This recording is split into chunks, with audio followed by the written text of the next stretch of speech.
Repsol engine ওয়েলটি ব্যবহার করে আপনার অভিজ্ঞতা কি? আমার অভিজ্ঞতা অনেক ভালো ছিল। অয়েলটি অনেক দিন পর্যন্ত ইউজ করা যায়। বাইক থ্রটলিংয়ের সময় রেসপন্স খুব ভালো পাচ্ছে এবং গিয়ার শিফটিংয়ে খুব স্মুথনেস পাচ্ছি। এই প্রোডাক্টের কোন বিষয়গুলো আপনার ভালো লাগে? ইঞ্জিনের সাথে সাউন্ডের খুব ভালো সম্পর্ক রয়েছে। দেখা যায় এয়ারকুল ইঞ্জিনগুলো স্বাভাবিকভাবে 60 থেকে 70 কিলোমিটার যাওয়ার পর অবস্থা খুব খারাপ হয়ে যায়। সেক্ষেত্রে রেপসল ইঞ্জিন ওয়েলটি ব্যবহার করে আমি খুব ভালো পেয়েছি। অন্যান্য ইঞ্জিন ওয়েলের তুলনায় রেপসল ইঞ্জিন ওয়েলটি আপনি কেন চুজ করেন? আমি রেপসল ইঞ্জিন ওয়েলে ভালো সুবিধা পেয়েছি। হ্যাঁ, আমি 2টা ভেরিয়েন্টই ট্রাই করেছি আমার ইয়ামাহা বাইকের জন্য। হ্যাঁ, সেমি সিনথেটিকে অলমোস্ট 2500 কিলোমিটার মাইলেজ পেয়েছি এবং ফুল সিনথেটিকে আমি 3500 কিলোমিটার মাইলেজ পেয়েছি। রেপসল ইঞ্জিন ওয়েল ব্যবহারের ফিডব্যাকটা যদি আমাদের সাথে একটু শেয়ার করেন। আমার বাইকের ইঞ্জিনটা খুব স্মুথলি চলে। সাধারণত আমি মিনারেল ইউজ করি।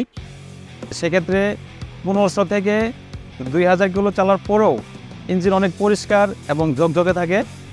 আমি এখনও এই ইঞ্জিন অয়েলটি ইউজ করছি, ইনশাল্লাহ ভবিষ্যতেও করব। দেখা যায় অনেকের 2টা বা 3টা বাইক থাকে, তো সেই ক্ষেত্রে এই ওয়েলটি কতটুকু সহায়ক হতে পারে বলে আপনার মনে হয়? আসলে রেপসল ছাড়াও আমার আরও 2টি বাইক আছে। তাছাড়া আমি এমন একটি ইঞ্জিন অয়েল চাচ্ছিলাম যেটি সব বাইকে ব্যবহার করা যায়। রেপসল লুব্রিকেন্টের ভেরিয়েন্ট থাকে যেটা আমার জন্য পসিবল হচ্ছে। ফর্মুলেশনটা খুবই ভালো, ইজিলি সব বাইকে কমফোর্টেবল করা যায়। আপনি কি সবসময় এই রেপসল ইঞ্জিন ওয়েলটি ব্যবহার করে আসছেন?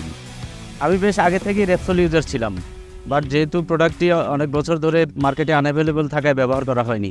এখন যেহেতু আবার প্রোডাক্টটি অফিসিয়ালি ব্যাক করেছে, তো এটা আমার জন্য বেশ এক্সাইটিং।